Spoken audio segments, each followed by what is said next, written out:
Hi, everyone. Judge Andrew Napolitano here for Judging Freedom. Today is Monday, October 2nd, 2023.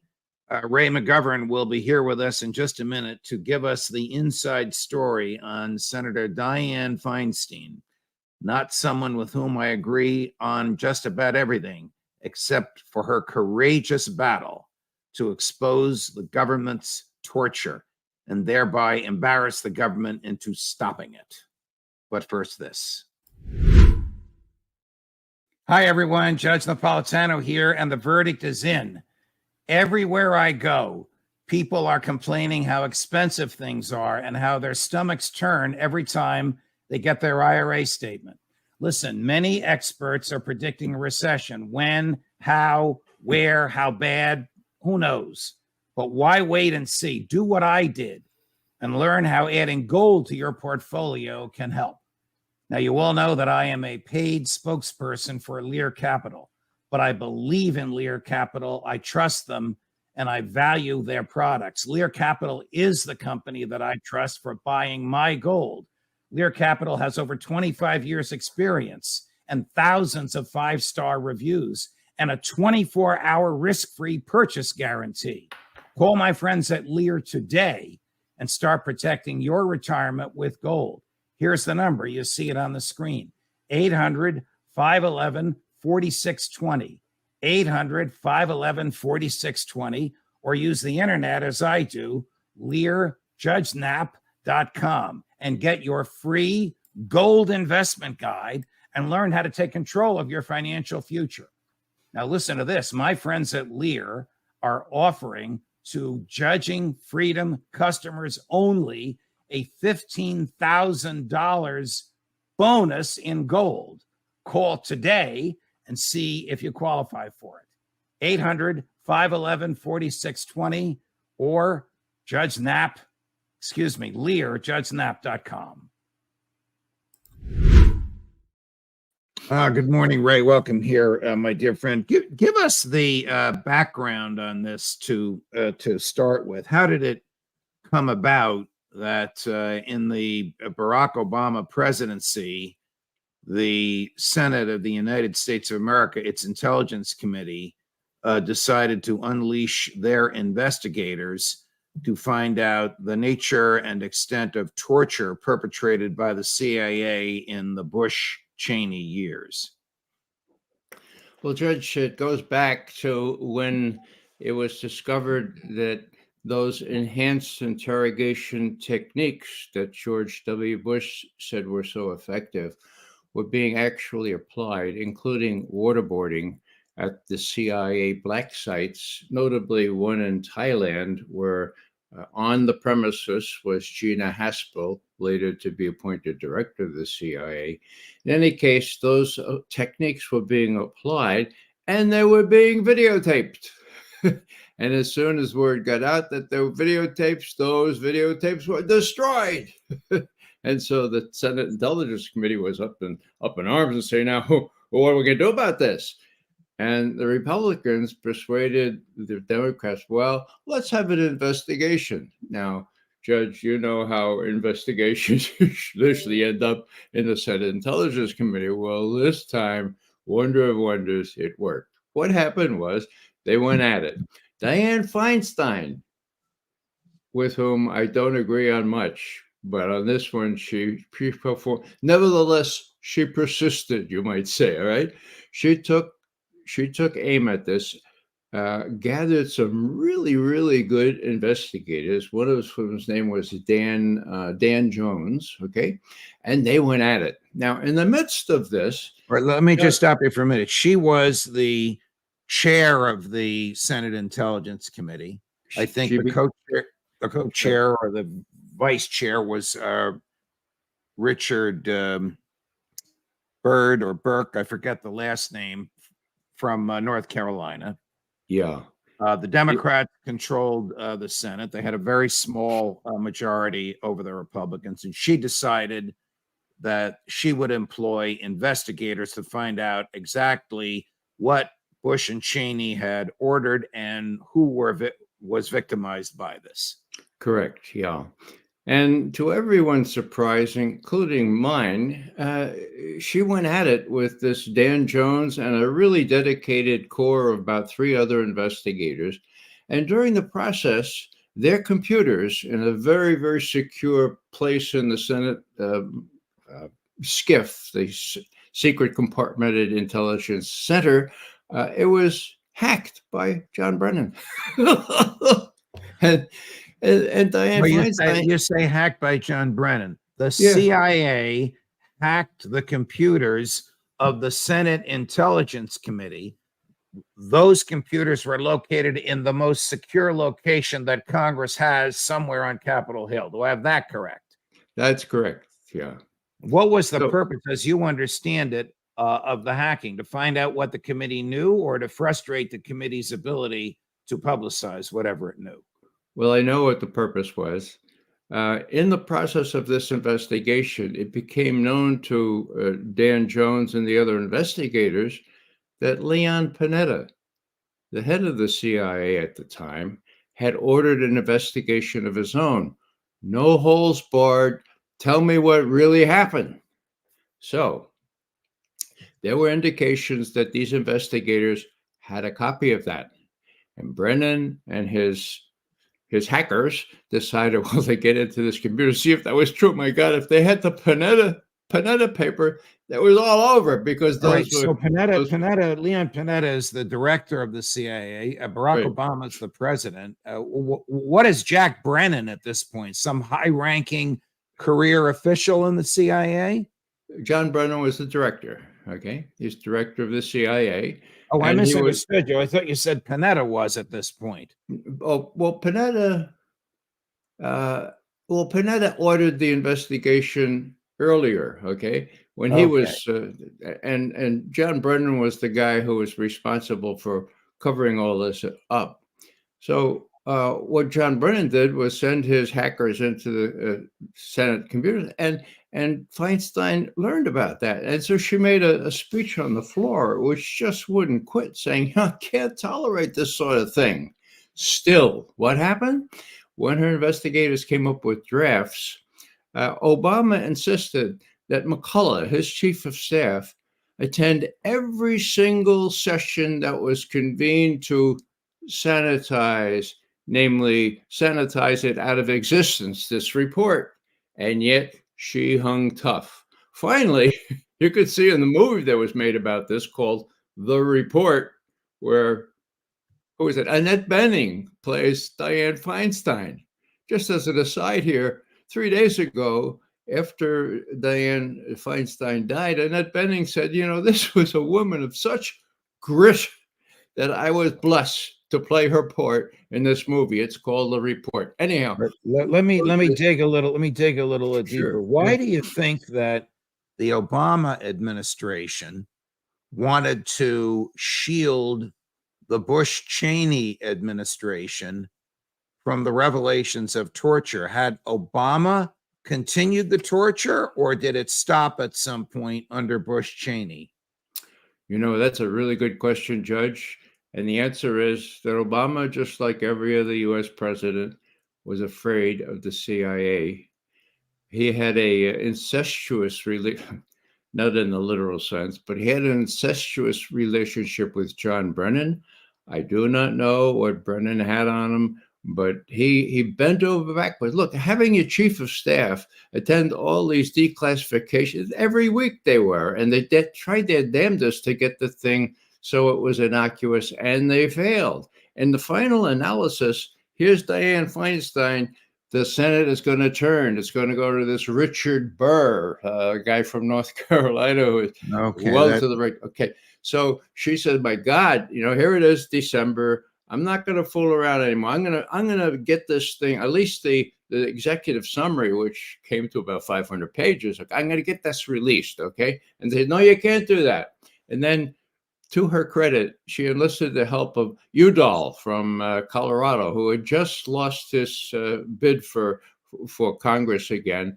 And he said, "Look, if you don't release this thing, I'm going to read it from the floor of the, I guess it was the Senate, and I'm going to read the whole thing because I can do that." And so this kind of pressure put on Obama, said, "Oh, damn, all right, we won't object." Released the very heavily redacted, but still incredibly disgusting and telling executive summary. So the story is really well played in the movie. Dan Jones is played very well. So is Dianne Feinstein by Annette.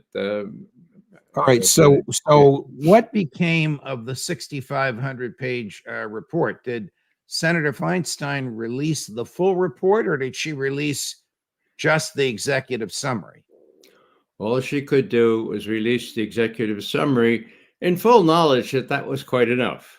It showed that the CIA lied about the torture, it lied about the effectiveness of the torture, and it kept lying to the Senate and other supervisory bodies that there were those even the torture was undergoing. Now, it's really pretty bad, Judge, because the person who was the head of the first torture unit in Thailand, Gina Haspel, was named couple of years later to be head of the CIA, and who put that in? Richard Burr. So in that question, Dianne Feinstein did all she could. She realized, well, once the Congress turns and Richard Burr takes over, I don't know what's going to happen to the rest of it. 6,700 pages. Okay. And guess what happened? As soon as Burr came in, he recalled all the copies of that investigation, saying it's a congressional paper. I want them all back. And I don't know where they are now. There's probably one in Obama's archive, but I'm not sure that even survived. The 580 page executive summary was released on the floor of the Senate, and Dianne Feinstein was protected by the speech and debate clause of the Constitution.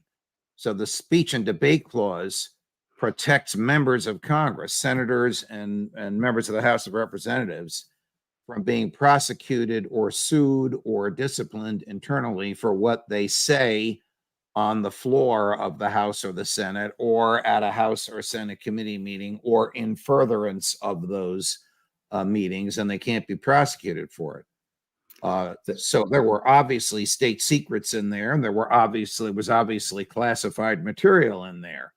But the threat by Senator Udall and then the actual revelation by Senator Feinstein was something that President Obama couldn't stop. I mean, even if all the other 98 senators didn't want this stuff revealed, all she had to do was put it in the hopper on the floor of the Senate, and bingo, it becomes a public document. I'll tell you a story about this, Ray, and I may have told this on air. The day that she revealed this, I was at Fox, as was my friend and colleague, Shepard Smith. And Shepard called me up and said, "How fast can you read 6,500 pages?" I said, "Well, I don't think they've released the full 6,500 pages. They did release 580 pages. How fast can you read the 580 pages?" I looked at my watch. It was in the morning. His show was on at 3 p.m. I said, "I think I can get a good grasp of this." So I had my assistant print it, and I began to go through it. And of course, it is disgusting and quite revelatory about what the government thought it could get away with. And then Shepard Smith and I, without any commercial breaks, discussed this report, he questioning me for an hour for his show from 3 o'clock until 4. At the end of this, I was exhausted. I went a few blocks away to my favorite bookstore to clear my head for a few minutes, and my phone rang. My cell was a 202 area code. I thought it was one of my colleagues from Fox in DC, and the voice said to me, "Judge Napolitano, yes, what you and Shepard Smith just did, you will not be rewarded for until you're in heaven." And I sort of recognized the voice, and I said, "Senator McCain?" Again, somebody with whom I disagree on just about everything. Disagreed. He passed away also, except for this. Yeah. He was ecstatic at what Senator Feinstein had done, and ecstatic that Shepard Smith and I had taken an hour to explain it. But we were severely criticized by colleagues and reprimanded by management that just felt that something like that shouldn't have been done. Now, look, you do things on television sometimes because you think it's the right thing to do, sometimes because you think it's what the audience wants, and it's going to goose up ratings. To this day, I don't even know why they reprimanded us, but they just weren't happy that we did that. Were you surprised at what you read in the 580-page executive summary, Ray McGovern? I regret to say, Judge, I was not surprised. Uh, I had seen enough of it. The evidence was clear. It wasn't generally available in mainstream media, but my God, the terrible things that were going on there in Thailand, where Gina Haspel was reigning I just supreme. got to stop with Gina for a minute. Gina had a nickname which was given to her by her fellow agents. What was that nickname, Ray? Bloody Gina. Bloody Gina. She didn't get this from the New York Times or for some libertarian institute. She got it from the people she was working with. And sad to say, Donald Trump appointed her as the director of the CIA, a position that she held, I think, until the end of his presidency. What do the agents think about this? We know that only one person in the modern era has ever been prosecuted over any of this torture, and that's John Kiriakou. And of course, he was prosecuted for exposing it and revealing who did it. He didn't do any of it himself. Spent 2.5 years in jail for revealing the truth. The guy who destroyed the tapes wasn't prosecuted at all. The people who did the torture, the actual torturers, no prosecution. The outside contractors who were paid to craft the torture, they were lauded as heroes on all the talk shows. I often wonder if President Bush didn't offer some sort of a pardon to the torturers. Of course, torture is a war crime for which there is no statute of limitations. So the torturers, some of whom are exposed, but thanks to the courage of John Kiriakou, can't go to certain countries where they'd be grabbed and arrested. Bush and Cheney certainly can't. Well, how do agents feel? Not agents that torture, but agents that devote their lives to follow the law, but gather data about foreign countries and foreign threats to the United States. How do they feel when some of their colleagues are torturing? Judge, I have to admit that 9/11 was a shock to everyone. People in the intelligence community were a combination of embarrassed that it didn't stop it when there was ample evidence to have stopped it. People reacted unprofessionally and unethically. And as I heard one analyst, now not operator, tell me, look, if a terrorist, I thought a terrorist had my sister or my wife, I sure would torture him, as if torture works. So there was this real shock. That was 9/11. Then there was the shock of the Trump coming in, the Trump derangement syndrome. As far as the torture is concerned, Trump was no blessing. And I said I would do worse. So what we had was Senator Byrd coming in after Feinstein, covering it up, okay? But in the process, it was out. Now, Dianne Feinstein did the right thing, but she had a redacted and approved by the White House, despite all its misgivings. She had that executive summary and she put it out. Now, on John McCain, when Porter Goss was the head of the CIA, and the Vice President Cheney said, Porter, let's go down and tell John McCain that we needed exemption from the torture legislation he's about to push. That was it for me. That was it. I mean, the CIA openly plumbing for permission to torture. I took the Intelligence Commendation Medal that I was given on retirement, and I gave it back to Hoekstra, the head of the House Intelligence Committee, in his office, saying, I don't want to be associated, however remotely, with an agency involved in torture. Hoekstra, now get this, Judge, I was on live with Hoekstra about 2 years later, and it was right after the report came out. And I said, well, how do you feel about that, Congressman Hoekstra? He said, well, it was approved by the lawyers. The torture was approved by the. I said, come on, come on. You're trying to cover up the fact that you were kept in the dark. He said, no, I wasn't kept in the dark. You weren't kept in the dark? No, we were. I checked with my staff. We were apprised of 95% of what was going on. I said, my God. You watch the clip. It's on my website. It was amazing because he was still defending what the lawyers had told him would be legal, which is illegal under any set of circumstances.